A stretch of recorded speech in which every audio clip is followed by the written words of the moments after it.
¿Mujeres soldados en la conquista de Tenochtitlan? ¿Te has preguntado quiénes acompañaron a los españoles y sus aliados en esta batalla crucial que se dio en Tenochtitlan? Hoy te voy a leer fragmentos de un artículo que se publicó en el 2020 en una revista del Instituto Nacional de Antropología e Historia de México, que se titula Aprovisionadoras y soldados, las españolas en la conquista de México, que escribió Pilar Regueiro Suárez. Antes de empezar, te invito a que te suscribas, a que compartas y dejes tu comentario. Entre todos aquellos documentos del siglo XVI, destaca la mención de mujeres españolas que participaron en las batallas y cuya labor fue reconocida en mayor o menor medida por la corona española. Sabemos que la presencia de las mujeres durante la conquista fue relevante, pues tanto indígenas aliadas como españolas alimentaron, aprovisionaron y curaron a las huestes de Hernán Cortés. En particular, las indígenas permitieron el establecimiento de alianzas. Solo basta recordar la figura de Malinche, que muchos conocen como Malinche, quien facilitó la comunicación y la negociación política entre españoles e indígenas. A pesar de ser limitados los documentos que las mencionan, este artículo tiene la finalidad de abordar las distintas funciones que desempeñaron las mujeres españolas durante la conquista de México a partir de las fuentes de la época, así como documentos en los que se registraron las mercedes que algunas de ellas recibieron por parte de la corona, en un momento en el cual no era común que ostentaran bienes o cargos de gran magnitud. Todo ello con el propósito de incluirlas dentro de las interpretaciones que de este momento se realizan y complementar en la medida de lo posible la información y las implicaciones que tuvieron durante todo el proceso de conquista y la conformación de la Nueva España. Tal como se ha mencionado antes, la información acerca de los conquistadores y las conquistadoras de México proviene de distintas fuentes, entre las que se encuentran aquellas que tuvieron el objetivo de dar cuenta de los hechos ocurridos durante la conquista. Es el caso de las obras de Bernal Díaz del Castillo, Francisco López de Gómara, Diego Muñiz Camargo, Fray Diego Durán, Juan Sáenz de Peralta, Francisco Cervantes de Salazar, Baltasar Dorantes de Carranza, por mencionar algunos.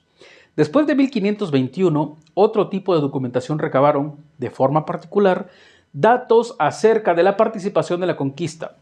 Se trata de las probanzas de méritos y servicios elaborados entre 1524 y 1627, para que los conquistadores pudieran ser acreedores de mercedes para sí y sus descendientes. Respecto de este último tipo de fuentes, buena parte de la documentación quedó resguardada en diferentes repositorios, tanto civiles como eclesiásticos, en condiciones que no siempre fueron óptimas. Una vez consumada la independencia de México, surgió la necesidad de promover una historia nacional para afianzar la identidad mexicana, empresa a la que se adhirieron varios intelectuales durante el siglo XIX. De manera que la generación de intelectuales del siglo XIX, entre quienes se encuentran Joaquín García Iscalbalceta, Manuel Orozco Iberra, Nicolás León, José Fernando Ramírez, José María Andrade, José María de Ágreda y Sánchez, Alfredo Chavero, por mencionar algunos, centraron una parte de su atención en el periodo novohispano y se dieron a la tarea de consultar y adquirir documentos y libros antiguos, en muchas ocasiones inéditos. Hago un paréntesis aquí porque suena un tanto paradójico este asunto, que en el afán de buscar un sentido de identidad nacionalista, es decir, tratando de eliminar todo lo hispano, se encuentran pues con toda la historia hispana, ¿no?, que muchos países en Hispanoamérica han tratado de eliminar, o cuando menos no mencionar mucho. Esos intelectuales estuvieron frente a documentos relacionados con los conquistadores y publicaron listas con los nombres y los descendientes de los mismos, por lo que tales fuentes son de suma importancia para conocer a las mujeres que estuvieron presentes durante la conquista. Uno de los primeros esfuerzos por rescatar los nombres de aquellas personas que participaron en la conquista de México fue el de Baltasar Dorantes de Carranza, hijo del conquistador de la Nueva Galicia, Andrés Dorantes de Carranza.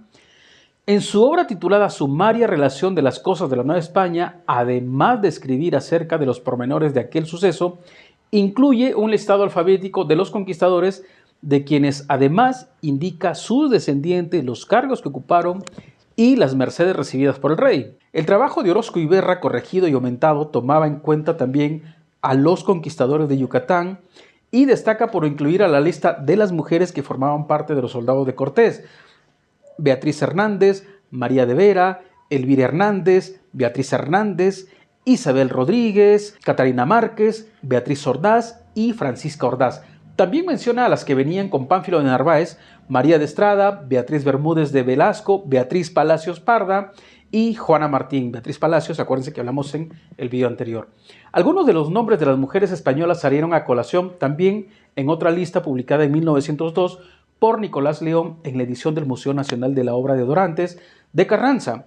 El documento se titula Memorial de los conquistadores de esta Nueva España que se hallaron en la toma de México y fueron después a ganar y conquistar con el Marqués del Valle la provincia de Tututepec y provincia de Guatemala, Honduras e Higueras, que fue toda la Nueva España. Afirmó León haberlo copiado de un documento de 1758 que era propiedad de Francisco Javier de Gamboa.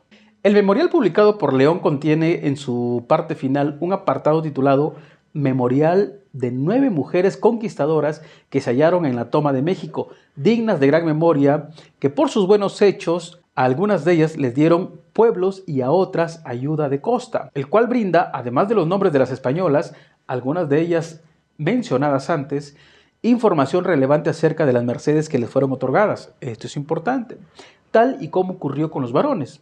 Dicho documento se encuentra en la actualidad resguardado en el archivo de la provincia agustiniana de Michoacán, junto con otros documentos que pertenecieron al abogado Gamboa, quien a su vez parece haberlo copiado de la documentación que poseía el virrey Juan de Mendoza y Luna, marqués de Montesclaro. Antes de tratar las funciones de las españolas en la conquista, debe referirse cómo fue que arribaron estas mujeres al Nuevo Mundo. Las primeras expediciones que llegaron a América después de su descubrimiento estuvieron conformadas por hombres, pero desde 1497 se ordenó mediante Real Cédula la migración de 30 mujeres por cada barco. Durante esta época encontramos los casos de Catalina Rodríguez y María Granada, las cuales fueron enviadas a la Española con fines correctivos tras ser sentenciadas en Castilla. A partir de la minuciosa investigación de Peter Boy Bowman, es posible determinar que entre 1509 y 1519 pasaron 308 mujeres a América, la mayor parte de ellas procedentes de Andalucía, aunque también hubo migración de extremeñas, leonesas y castellanas. Cabe destacar que estas mujeres, particularmente de las andaluzas, vivían en un constante contexto bélico provocado por los enfrentamientos entre cristianos y musulmanes, pero también en una sociedad profundamente desigual, por lo que cruzar el Atlántico para llegar a América significó una forma de iniciar una nueva vida y acceder a privilegios que no podrían conseguir en la península. Que quede esto muy claro, aquí las mujeres tenían mayores privilegios que en la península. Con el paso de los años, incrementó el traslado de mujeres en gran medida debido a que la corona exigió a los colonos ir acompañados de sus esposas o regresar por ellas a España, ya que era de particular interés perpetuar súbditos españoles en el Nuevo Mundo y evitar las relaciones extramaritales entre conquistadores e indígenas. Aquí hago un paréntesis.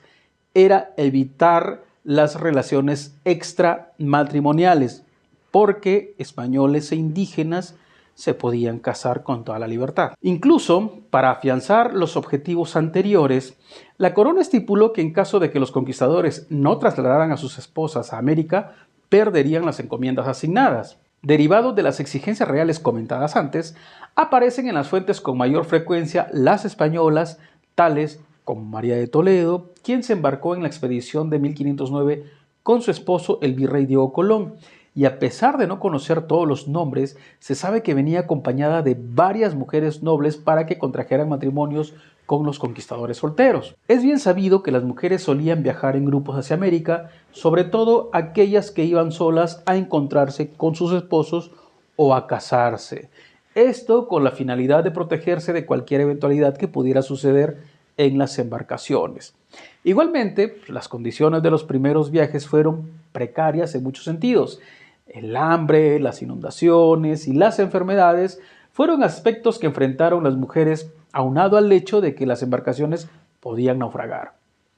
Acerca de esto último, hay que destacar el caso de 2 mujeres de nombres desconocidos que naufragaron con Jerónimo de Aguilar y Gonzalo Guerrero en 1511 y que arribaron a las costas de Yucatán, donde posteriormente murieron. Esto lo menciona Díaz del Castillo en su libro. En cuanto a las españolas en la conquista de México, Estas son mencionadas inicialmente por los cronistas, ya fuera por sus nombres, apodos o su parentesco con los soldados, tal como señala Blanca López de Mariscal, una investigadora que lo hace en 1997, y dice: es interesante que el patrón para referirse a ellas se rompe cuando algunas son aludidas como guerreras, o sea, cuando se les menciona tomando decisiones y realizando acciones de importancia dentro de las batallas, cosa que no era común dentro de los roles de género de la época, que las restringía al ámbito doméstico.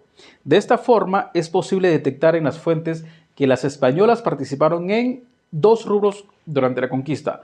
Uno, como soldados en los campos de batalla, en el que rompen con los roles de género establecidos, y otro, como aprovisionadoras del ejército de Cortés. A continuación, revisaremos su participación en estos ámbitos y cuál fue su importancia en las contiendas. ¿Quieres saber más? Espera el siguiente video. Si te ha gustado hasta ahora, deja tu comentario, dale like, comparte y suscríbete. Hasta la próxima.